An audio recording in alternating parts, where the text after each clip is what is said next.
So good evening, everybody. I'm Linda Johnson. I'm the Deputy Mayor of Beverley, and it's my pleasure to chair this extraordinary meeting of Beverley Town Council in the absence, unfortunately, of the Mayor of Beverley, Councillor Tom Astell, who sends his apologies. Do we have any other apologies for absence this evening? No? No. That's great. Councillor Pinder is just coming into the room now. Welcome, Councillor Pinder. Ah, made it at last. Hello, right. Hello, good evening. Hello. Councillor Hopkins, would you like to say something? You have your hand up. Sorry, Madam Chair, it was just that Councillor Pinder had been struggling to get on. Thank you, Councillor Hopkins. Councillor Pinder is named as Katie Beardsworth. Oh, here we go again. Right, It doesn't bother me, but there was somebody that it bothered. I'll call you Katie quite happily. Thank you. So are there any declarations of interest by any member of the council in respect of the agenda items listed? Lots of head shaking there. That's great. Thank you. And are there any dispensations given to any member of the council in respect of the agenda items listed? Lots of head shaking. That's great news. Thank you. Agenda item number 4, to confirm and approve financial support to local efforts that are providing Beverley families with meals for children during school holidays. I would like to invite Councillor Dennis Healy to report. Thank you, Chair. Thank you to Council for attending this extraordinary meeting. And can I also thank councillors for their wonderful response the weekend before last to the sort of discussions that we were having on email about how we could respond to the situation. And those of you will remember, I'm sure, the sequence of events. The whole issue of funding for school meals during the holiday period has been a very sort of live political issue. And in the week before half term, there was, in fact, a Labour motion put to the House of Commons suggesting that the government funded school meals during half term, and the footballer Marcus Rashford is obviously fairly high profile with this. That motion was defeated with the Prime Minister effectively saying that funding had already been provided for this. It wasn't going to be funded through extra funding, that money had gone to local authorities, and that this was a matter for the social security budgets and so on. And as a response to that, many businesses throughout the country really thought that that was quite inappropriate, and that so many people have been suffering over the course of this year that it was not particularly appropriate for that response. And from the goodness of their hearts, many businesses, including those in Beverley, some in Beverley, were effectively saying, well, look, we'll provide meals. I did look into this whole thing. The government was saying £63 million have been given to local authorities. In fact, something in a region of 350,000 of that had actually come to the East Riding of Yorkshire Council. But it was clearly not their intention to put any of that resource into paying for school meals over the October half term. But they've been shamed into it, really, I think, first of all, by the gestures of many businesses. Of course, we all came together to agree that in principle we would like to support this. And what we said was that we chose these two businesses that were doing this, Central 42 and the Pig and Whistle. and we effectively said that for every meal that they dispense, or every food parcel they dispense, we will effectively fund an extra one. So we're effectively saying that over the course of the half term, we would provide that. And we reacted very quickly. We knew that we had to come to this full council meeting to approve it. But in advance of that, we felt it was the right thing to do. We had to act very quickly, because by then it was the half-term weekend, and the half-term was beginning on the Monday, and by then it was the Saturday. So thank you all for sort of agreeing in principle to doing that. And on the basis of that, we were able to talk to these businesses, and we felt that this support would be forthcoming. And we also had our emergency powers that we could expend some money. We did actually put a maximum amount on it of £1,000 for each of these two businesses. Central 42 were doing meals, cooked meals effectively, and the Pig and Whistle were doing what were effectively food parcels in conjunction with the food bank.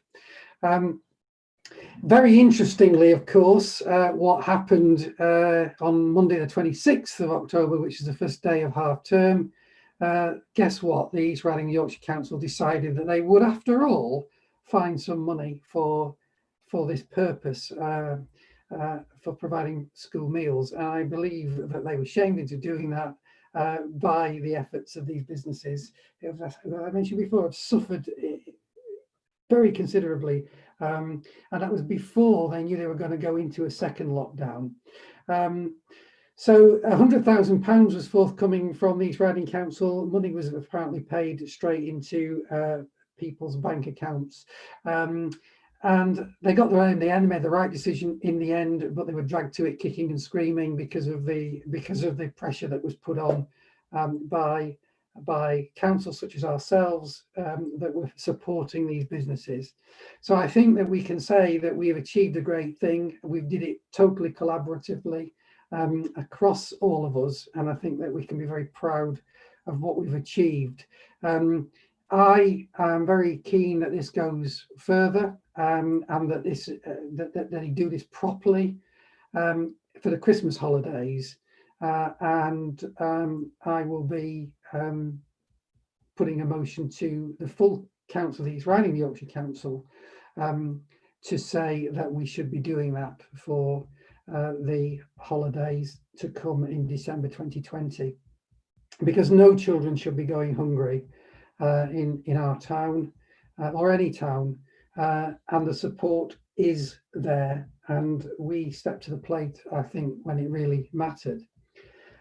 So that really is the background. I think we've achieved a lot by doing that. I think we were able to be agile, and we acted swiftly and with great clarity, really, and decisively.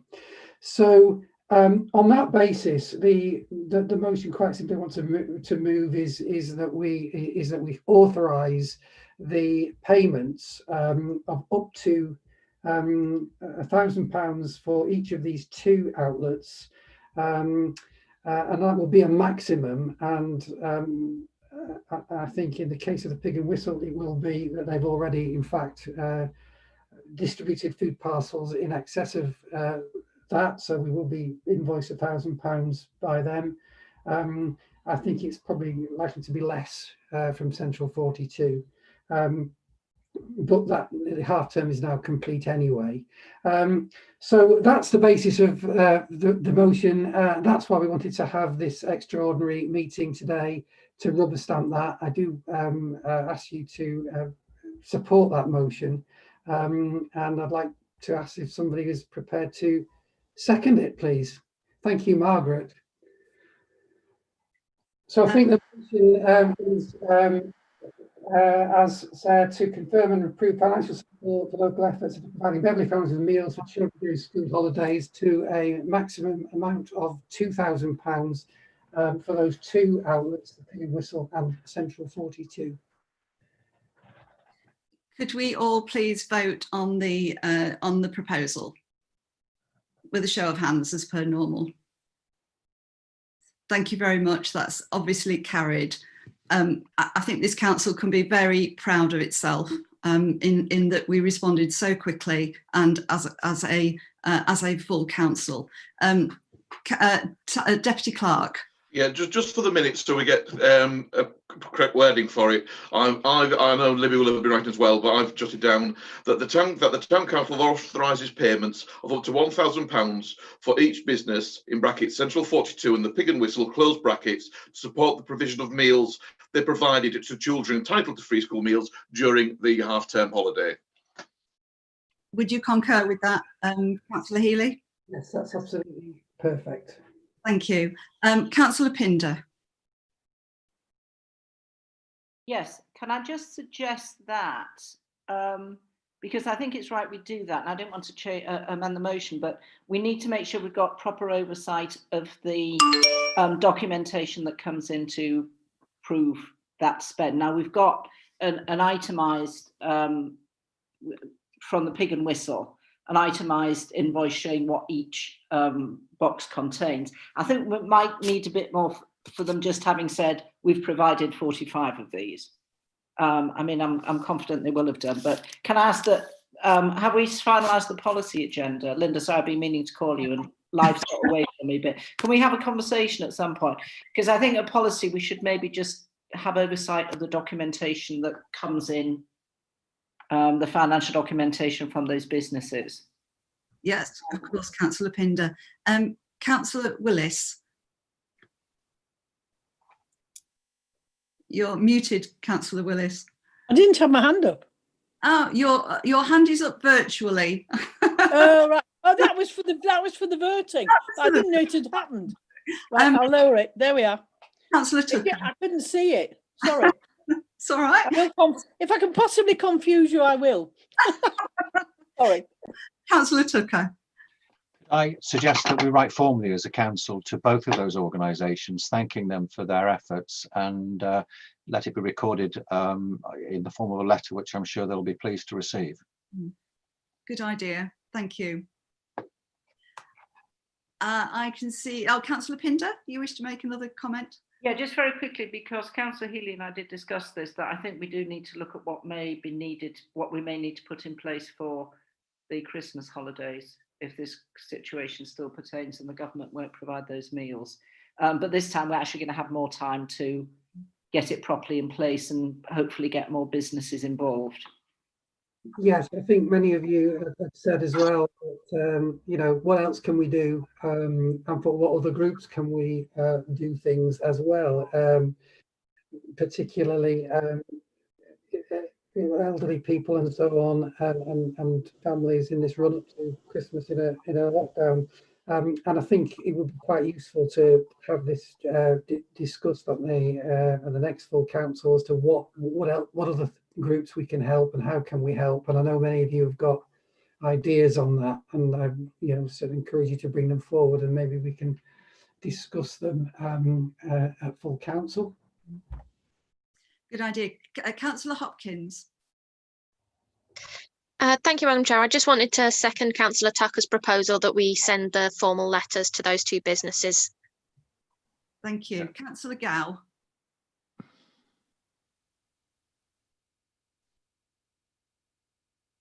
Thank you, Chair. We should establish a good line of contact with the Cherry Tree Centre, because they've been central. They're getting fruit and veg donations from local shops, etc., etc. They're very much at the centre of some of the areas that may be perhaps suffering. So I think it's important that we have a dialogue with the Cherry Tree Centre. That's a very good point, Councillor Gow. Councillor Astell. Yeah, could I just say, in supporting Councillor Tucker and Hopkins, that the letter goes from the Mayor. Lots of nods there. Lots of nods and thumbs up.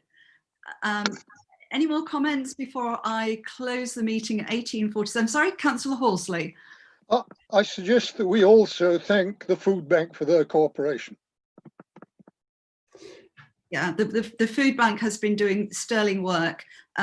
One of the great things that has happened during the lockdown period is that the food banks now across the East Riding and Hull are now working together and sharing best practice, and certainly Councillor Willis will know more about this as she's involved with her food bank, which has meant that people who are in need have been provided with what they need.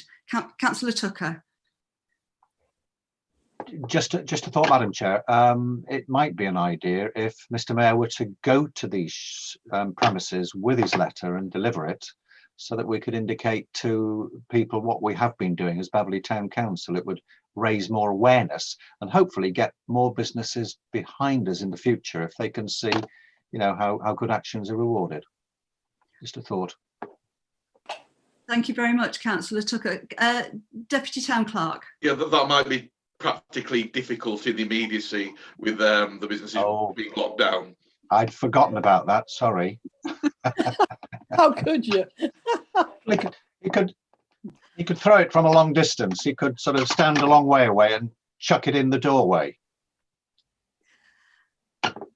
Any more comments? I would hate to close down the discussion, but so it is now 18:48, and I would like to close this extraordinary full council meeting and thank everybody for the way in which we've come together and the way in which we are working together to help the people of Beverley.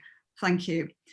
I'd like that to hand over to Councillor Peter Astell, who will be chairing the PPS meeting. Thank you. Can I just say, Chair, I'm leaving the meeting now. I'm not on PPS, but I am on the Council's Planning Committee, and the reason I don't sit on PPS is to keep that very separate, really. So I'm not going to take part in the PPS meeting. I'm not on it anyway, so just to let you know that. Thank you very much to all of you for coming. Really appreciated. Thank you. Thank you. Bye, Councillor Healy.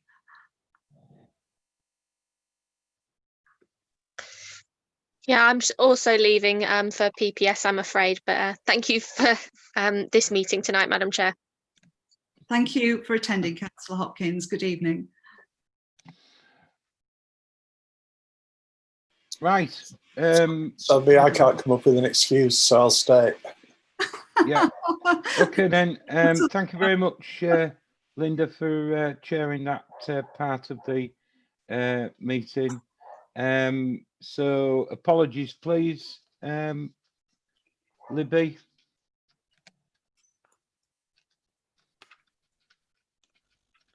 The only apology we have, Mr. Chair, is Councillor Thomas Tell. Okay. But I'm substituting for Councillor Tell. Okay.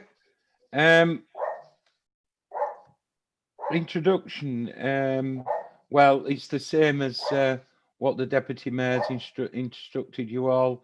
Remember, you are being live streamed on YouTube, and to say just to the protocol terms of using remote technology, and again, if you want to indicate, please use the raise hand button, and or raise your own hand, and I will try and catch you. So we've got the apologies. Declarations number 3, to record declarations of interest of any member of the council in respect of the agenda item listed below. Members declaring interest should identify the agenda item and type of interest being declared. 2B, to note dispensations given to any member of the council in respect of the agenda items below. Okay, then. So into item 4, and it's to note. Matt, you've grammatical error. It's to not. You've typed to note. The minutes of Planning, Property and Services Committee held on Tuesday the 13th. These were approved at full council on the 19th of October. Item 5, planning applications. So the first of the 3 big ones which East Riding have consulted with us, even though it's not in our parish, but it's right slap bang next to it. It's land west of Stone Cottage, Long Lane, Woodmansea, and it's for the erection of 255 dwellings following outline permission, access, appearance, landscaping, layout and scale to be considered. And it's a note from the deputy saying all members of the town council are welcome to attend, but only members of the planning, property and services committee will have a voting rights on this one. Councillor Gow and then Councillor Willis. The links on the document that was forwarded are no longer active. It may be that we're out of time on that. I don't know, but it's very difficult to view them if they aren't accessible through the portal. So I did get the town council a granted extension until next Wednesday, but if links don't work, that the planning portal is accessible to any member of the public, rather than just going through the agenda. Right. I've experienced the same as what Ian has as well, Matt. If I would have been told in advance, Mr. Chair, I could have done something about it, Yeah. but I can't at the start with it being in the meeting. Okay. Ian? Well, from the description, it's area adjacent to Lake Minster, isn't it? Mm. That they shamefully evicted all those people from. Hasn't taken long to. No, no. You're on wrong planning application there, Ian. It's land southwest of Stone Cottage, Long Lane. Oh, sorry, I'm further down the line. Yes, you are. Yeah. My apologies. Mr. Chair, I have just checked the agenda that was uploaded to the website. It's the same one that went out to councillors, and the link does work.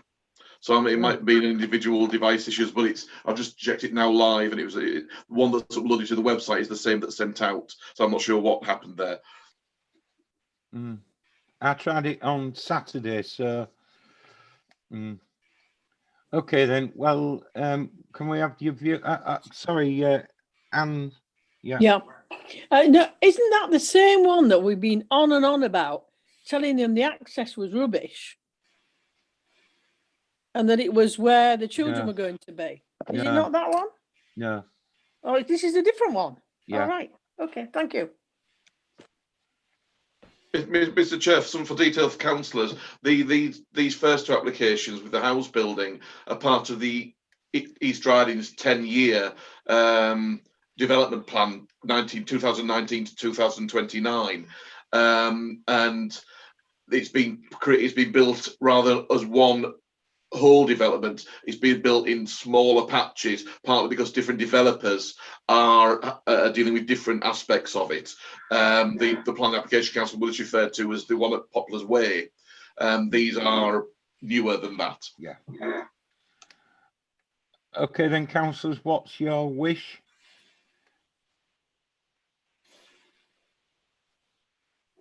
It's now accessible. I can see it. You're right, Matt. Thank you. Yeah. I would like to point out that both of these, the first two applications on that bit of land, Stone Cottage, Long Lane, amounts to 400 dwellings altogether in total. I am getting rather concerned that there seems to be a lot of houses being passed, but we have not seen any sight of any infrastructure in terms of facilities, like a doctor's surgery, a school, a play area. I was led to believe 2 or 3 years ago that they were going to be providing rather, and Anna will remember this, Yeah. rather big fields for play areas and so on and so forth. But I've heard recently that there's going to be very little of that, apart from the grass on the front, in the front of the houses. I find that hard to believe. I think that somewhere along the line there will be provision for play parks for young people. But I would like to stress in our response to East Riding that it's about time we saw some provision of facilities, i.e. doctors' surgeries and even shops, and also the provision of play areas. I do think that it looks as though that could be forgotten about. I'm backing what you're saying. They're not saying anything about, as you say, any provision for any of that, and they must do. It's just ridiculous, just building houses and no infrastructure. And I think we should put that in our comment. I agree with you. Yeah. It's just that if we don't do it now and keep reiterating it, then you know, I know developments of this magnitude do bring a fairly hefty income to East Riding in more ways than one. But I do think that if we fail to mention it on every occasion, then it might get missed. And I think it's important as well that we also stress the importance of the protection of Long Lane itself and public footpaths as well. Yeah. Councillor Johnson. Yeah, my comment would be that we also have to have a nod to climate change and to whether these houses are going to be built as zero carbon houses. I think that's really important. The government have said that we're going to be carbon neutral by 2050. Well, actually the Humber LEP is much more ambitious than that. So these houses need to be, we need to know what's being built basically and how they're going to be built. We also need to look at the improvement in biodiversity, because that's another new legal requirement that's been passed by the government, that all development should actually increase biodiversity by at least 10%. So they cannot just go building willy-nilly without a nod to the environment, as well as to facilities for the people. I think this is very, very clear that what is this going to look like? How is it going to be built? How is it going to fit in with the requirement of the East Riding to build 300,000 houses over the next goodness knows how many years? And how is it going to improve Beverley as a cleaner and greener town that people actually want to come to live in? We've also got to look at flooding as well. We are at zero ground level, for goodness sake. So we need to make sure that, and I'm sure they will do, but it strikes me that a lot of these fields that are being built on are very prone to flooding. So what is that infrastructure going to actually look like? What also concerns me as well is the fact that housing development has slowed down at the moment because houses are not being sold. So what is the point of passing more and more planning permission for these buildings, for these dwellings, when there's nobody to buy them? I think there's lots of issues to think about here. Yeah. David Owsley, then David Tucken and Anne. Right. I'd like to back what Linda has just been saying, and in particular the bit about flooding. If these houses are not finished until 2030, by some predictions of rising sea levels, they'll be underwater before they're finished. David. Thank you, Mr. Chair. Could it be a possibility that our tentative agreement to these proposals is based upon the point that you've made in terms of infrastructure, and also the 4 very valid points that Linda's made, that we raise those in a letter to the council to say that it's, our agreement is provisional upon indications as to exactly what is being done to meet those points? No mention of affordable housing. Yeah. And that's important. And Yeah. depending on, of course, what you mean by affordable, but there's no talk of anything like that. Matt, can I just ask you, Matt, southwest of Stone Cottage, Long Lane, which side of Long Lane's that, please? Going from town. I'm just opening the map.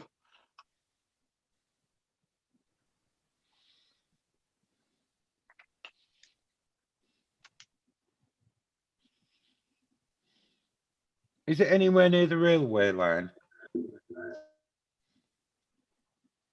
I shall tell you in a moment when the map has appeared on my clockwork computer. Is it towards Hull? As you're going down Long Lane towards Hull, it'll be to your right behind Mr. Mudrick's house. Yeah, it's the Woodmansey Mile side of the railway lines. Yeah, the track to the site comes off Woodmansey Mile. Back to the Herd development where they're all named after thyme and sage and parsley. So it's filling the gap that's already there effectively. How close is it to the railway line, Matt? It's not. It's got Long Lane and other fields between the railway line and the site. Yeah, because in this application, well, in our response, we need to remind East Riding that there's a footbridge to go across that railway line before any houses are built near to it. That was the agreement, and I'm seeing that there is houses popping up on that area of land, and I aren't seeing any movement regarding a foot pedestrian bridge across the railway line. Two things, Mr. Chair. Could I just read out what I've been noting down? Yeah. See if it pulls together what's been said, because we've got to go. Because whilst councillors might want a letter writing, we only have till next Wednesday to respond to it. So whilst the town council does not object in principle to the application, it is. I'm trying to read my own writing. Sorry. It is concerned that important public amenities such as GP surgeries, school provision, open spaces, shops and wider infrastructure are yet to be part of large-scale developments of this kind. We ask ERYC to ensure such provision is entailed. The Town Council also requires East Riding of Yorkshire Council to ensure public rights of way are retained and remain accessible. In addition, the Town Council seeks assurance that the development will comply with new environmental standards and flooding issues are positively resolved. The Town Council would also like, I can't remember the next word, so would also like it confirming that affordable housing is to be provided. Yeah. I know that's been, but if I tidy that up a bit, as the reasons, and it might also be worth, Mr. Chair, it probably wouldn't be the next meeting, so probably in January, seeing if an East Riding planning officer would be able to remotely attend one of the meetings to talk about all the development issues as a whole, the overview of it, rather than the specific. I would say that is crucial for this committee, that we do get East Riding planning officer along, the principal officer, Chris Hodgson, or somebody like that, to come along and talk to us, because I'm sure the plans the grand plan that Anne and myself saw several years, I'm sure that's altered somewhat, and I'd like an overview of how the East Riding are seeing it develop to completion, because I have concerns that the original proposal from 2 developers that attended, and I'll remember we were convinced that they got mixed up with us as being the planning authority,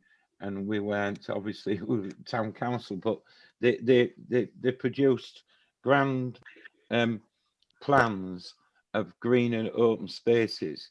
I think as well, one open space, large open space, was an extension to the leisure centre facilities. You know, you were going to get another 2 or 3 football pitches and so on and so forth. And it would be nice as well to reiterate, you know, to the planning officer when we do see him or her, that 106 money is crucial to this, and you know, we could do with some of that, because they did say to us at East Riding that they would replace the mugger on Swinemoor estate when they built Rita Hunt Court, and they never have replaced it. And we was told there was possibilities of it being on this part of this grand plan for Southwood. So I just think that yeah, that's a good suggestion, Matt. In advance of that, I could also ask just for an update regarding the timescales of the bridge. Yes, yeah. Because the East Riding did explain previously that even if the company who was doing the development went bust, whoever got that land, it was compulsorily within it that they must fulfil that side of it, the bridge. So there's the wording there which I'll tidy up and run past the chair. But I think I've got all the salient elements. I'll email about the bridge, ask for an update. I'll also try and find out which officer would be the best to invite to look at not a specific planning application, but an overview of the developments. And I would say Chris Hodgson, Christopher Hodgson, he's the principal planning officer for this area. I would think he would be the likeliest candidate to come. And regarding 106, Mr. Chair, as councils, as we said, these developments are all taking place outside of the Beverley parish. So therefore, the Woodmansea Parish Council would, when it comes to council tax, benefit, rather than the town of Beverley, where people from this area will be benefiting by proxy. It may be worth in the new year, maybe looking to invite one of the developers in to come and have a chat to the town council to see if there's anything they'd like to do for the town council that might fit in with what our councillors are trying to achieve for Beverley. Yeah, I'll have a word with you on about 106 money now. Linda. Yeah, I just want to reiterate that if these houses aren't being built till you know, 10 years hence, gas will be been and gone by then. So we need to make sure that there's an alternative source of heating for these houses, which is going to put stress on the grid, etc. So you know, I think there's a lot more to this than really meets the eye. It's not just 400 houses. It's a big subject that, and I think, yeah, it's a good idea to get Chris Hodgson in to speak to us about all the different aspects of planning going forward. So back to the applications then. So we take them both together. We're going to agree them subject to Matt's what we've discussed. Yeah. What about we've got the static caravan bit. We're going to take that one next. We're discussing right. that one separately. Yeah. Okay. Yeah. Yeah. Is that agreed then? Yeah. All agreed. Right. Thank you. Right. The third item is land north of Lake Minster Park, Hull Road, Woodmansea. The siting of 74 static holiday caravans, erection of an office clubhouse building, erection of a maintenance building, construction of an amenity, attenuation pond, landscape bund and amenity play areas with associated works and landscaping. This is again, I think it was Ian that mentioned it earlier on about the poor people that had to leave the site. I think this is back of that original site. Am I right, Ian? I think it is, and the shameful part of it to me is that Lake Minster Limited still exists, and Mrs. Flanagan is still the director. This was the people that had the court case. Yeah. And there is another family involved on the documentation. It's a matter of public record, called Rispin. I don't know anything about this, but it looks like they are virtually redeveloping that area, but with making sure that it's a temporary leisure setting, not a residential setting. That's yeah. For clarity, Mr. Chair, as Councillor Gow said, it's next to the old Lake Minster site, almost in the corner where Minster Way meets Hull Road. It's filling in that corner there. Erection of 74 static caravans, holiday caravans. The term holiday, that can be broadly used. This holiday 10 months of the season. Are we talking 12 months all year round? it can't be to be under that planning domain of holiday. One would have to have a separate address, I would think. Have a holiday address there. It's a matter for clarification from East Riding. But they didn't do their homework last time, did they? No. Matt.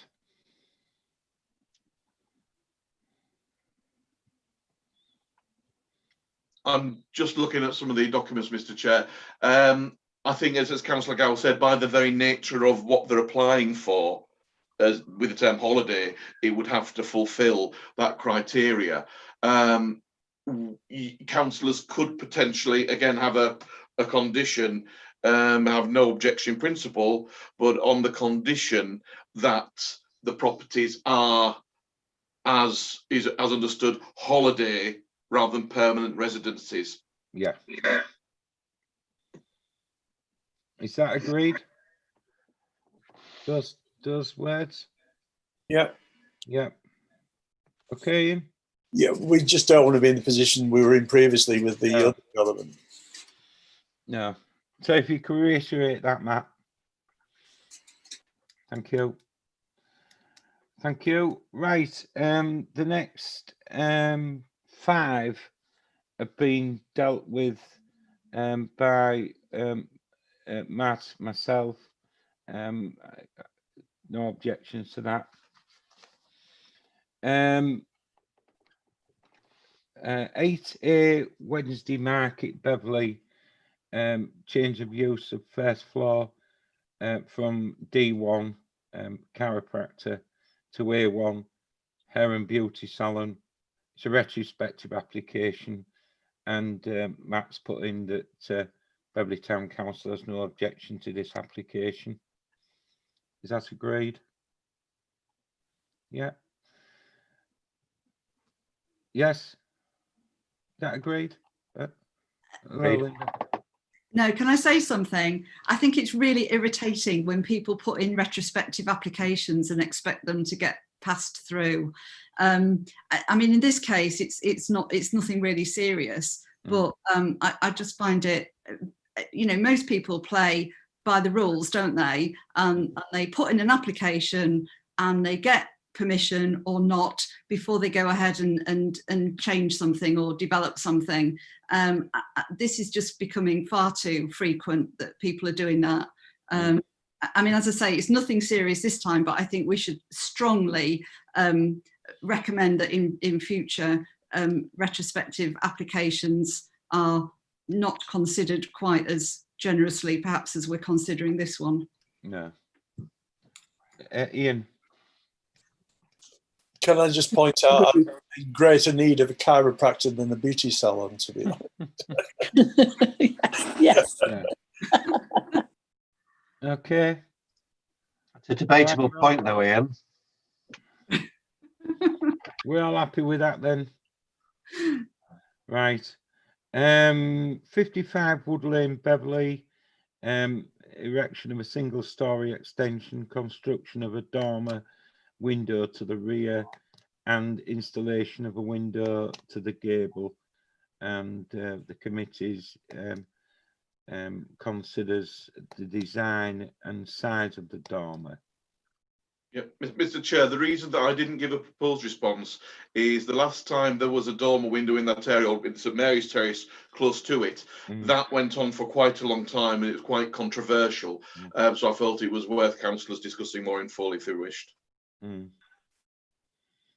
respect, wasn't that a Juliet type balcony affair rather than just a dormer? Yeah. With my East Riding councillor hat on, I've not had any contact from anybody any neighbours who aren't happy with this one, unlike that previous application. So you're happy with it, councillors?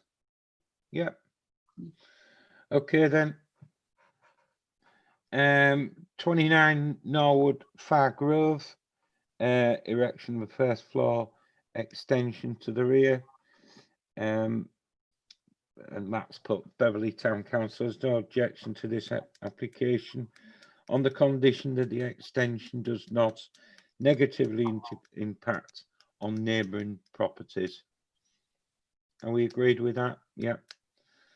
And 57 East Cape, Beverley, alterations to include Georgian glazing bars to replacement windows with slender pane, 14mm wide double glazed units, installation of a conservation Velux roof light to the rear of the and the application of a conservation compliant render. And Matt's put, the applicant appears to be taking a lot of care and consideration given the historic nature of the building, especially in terms of the marshals to be used and reused. Martials. Yeah. Okay. Okay. Is that agreed? Yeah. Make a comment? Right. If the conservation officer is happy with what they're doing, I think we can be happy as well, because he's extremely good. Yeah. Very helpful. So. Okay. Yeah. Item 6 then, environmental planning applications. Delegated response to the first one. Well, the first 3 are delegated. The last one, East Lane, East Lane, Beverley, North Bow without conservation area, and the proposed response is Beverley Town Council has no objection to this application on the condition any bird or wildlife living in the trees be considered, and work takes place at a time when such creatures will not be negatively affected.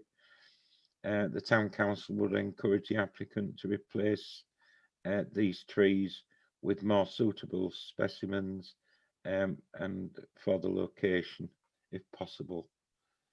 Is that agreed? Yeah. Thank you. Item 7, brick planters update.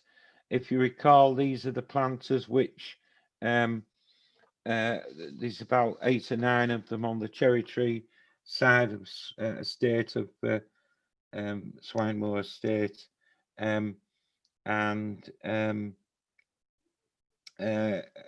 did the legwork because Matt was and Libby were busy. Anyway, the bottom line of it is we got the license agreed from East Riding.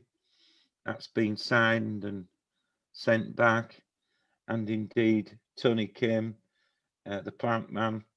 He planted them up last week, and they're looking great. It's they've got winter bedding, spring bedding in at the moment, and when that's finished at the spring of the year, then he's going to come back, and it'd be that time of the year when the perennials are ready to go in, and he's going to put some low growing perennials in, so we haven't got the cost in the future of planting and replanting and so on, year on year, season on season. Yes, Linda. Chair, I think this is fantastic that we're kind of branching out of the centre of Beverley and making the estates look a little bit more interesting and exciting. I think this is a really, really good project. And I just wondered whether there's any opportunities for looking, say, on Model Farm or further on the Swinemore Estate, of opportunities such as this, where we could actually take a bit more control and get and make those estates look a little bit more joyful, especially in these awful COVID times. Yeah, you're absolutely right, Linda. And if anybody's got any suggestions, please let me know, and I'll work on a proposal, and we'll take it to either the next PPS or a future PPS meeting. But that's our intention. We did agree, didn't we, those regular members of PPS, we did agree that this was going to be our aim. The town centre our area always looks very, very nice from its floral displays, and rightly so. But equally, we took the view that there's I've got you in, that there's certain areas outside of the town centre that could do to added a bit more floral and colour, and I think we've achieved that by the 4 triple tower planters during the summer, and now we've got these 9, I think there's about 9 or 10 brick planters on the estate, Cherry Tree Estate, that it's now our responsibility to maintain them, and we'll make sure that we do, and they do look colourful. Ian. Just credit to you, Mr. Chair, for the work you've done in this, all of this planting stuff, especially the work around about the estate, and people poo-pooed us when we said about putting planters outside Sally's Deli, etc. And it's paid off. It has been rewarded. So, congratulations, Mr. Chair. Thank you. Thank you, Neil. Thanks for that.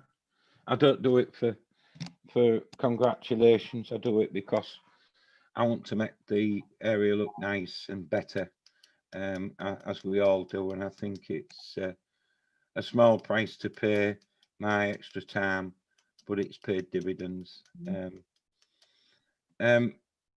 So that's the update on that. As I say, they're there you can go and have a look at them if you wish. He's made a cracking job of them, as Tony, and he too is pleased to be involved with planting up and what have you.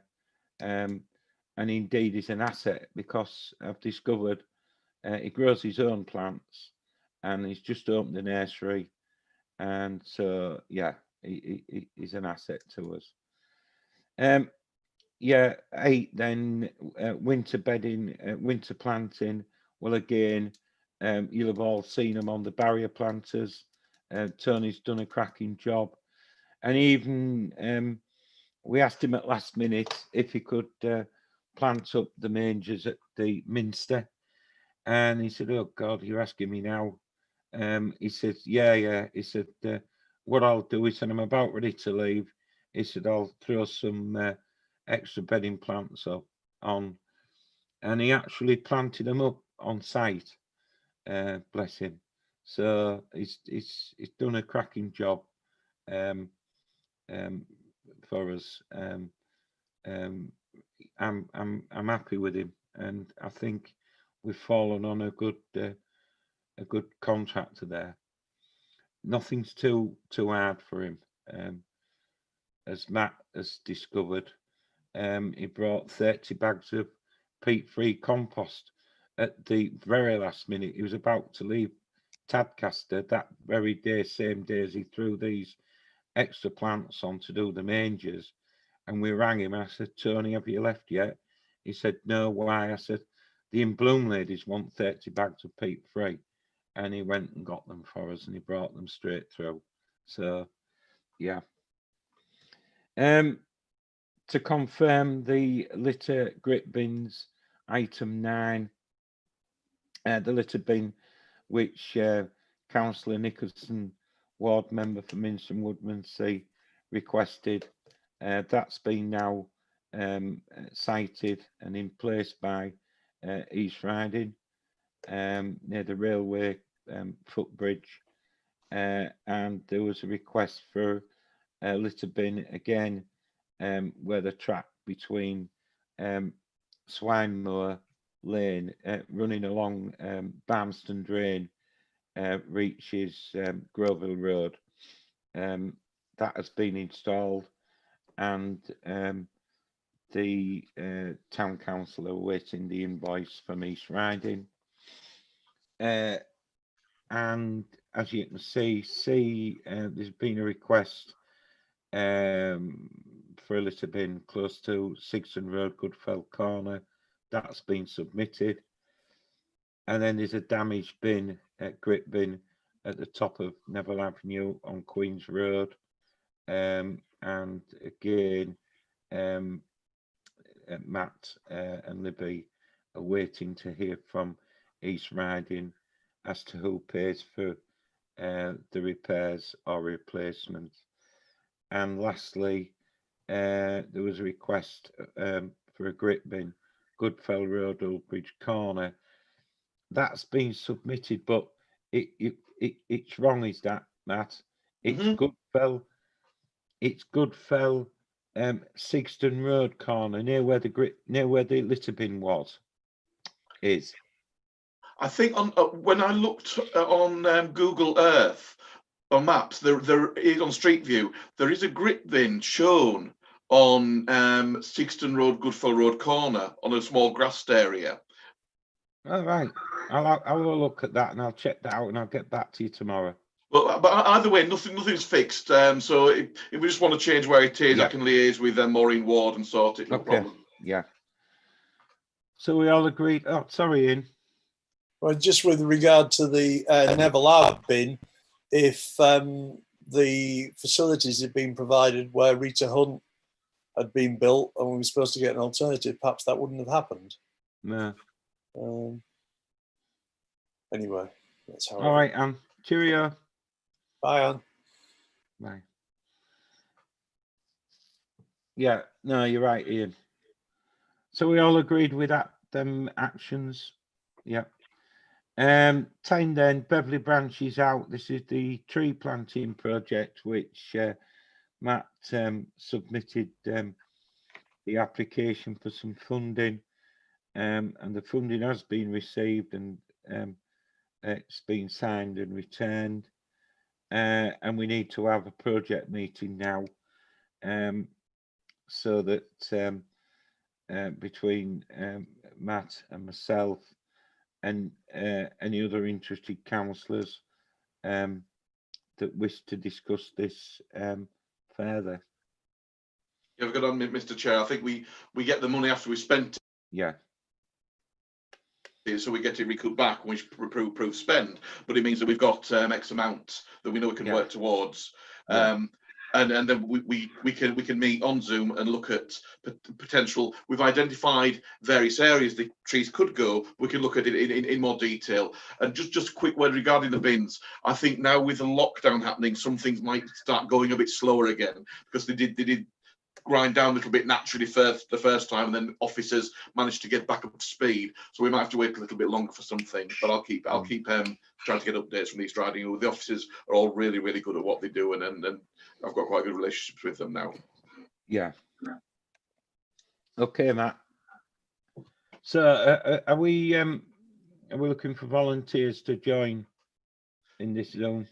Well, I thought, Mr. Chair, that rather than people saying if they want to join, you and I could set a time and invite all councillors to respond, say whether they want to come to it, rather than decide now, because there may be councillors who aren't on this committee who might be particularly interested. Okay. Okay. Yeah. If they're unable to come, they could send an email making any suggestions. Yeah. Good point. Thank you, David.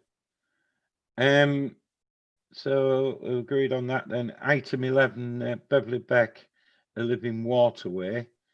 And you'll see there's a time to note that the community sums officers agreed to extend the project development stroke work until June 2021 due to interruptions to progress caused by COVID-19, and the original project date was to end in January 2021. So, and part B, land ownership. Now, the community sums officer agrees that the land on which items information boards along the Beverley Beck South Bank will be installed is within the ownership of East Riding, but wants to know the precise locations.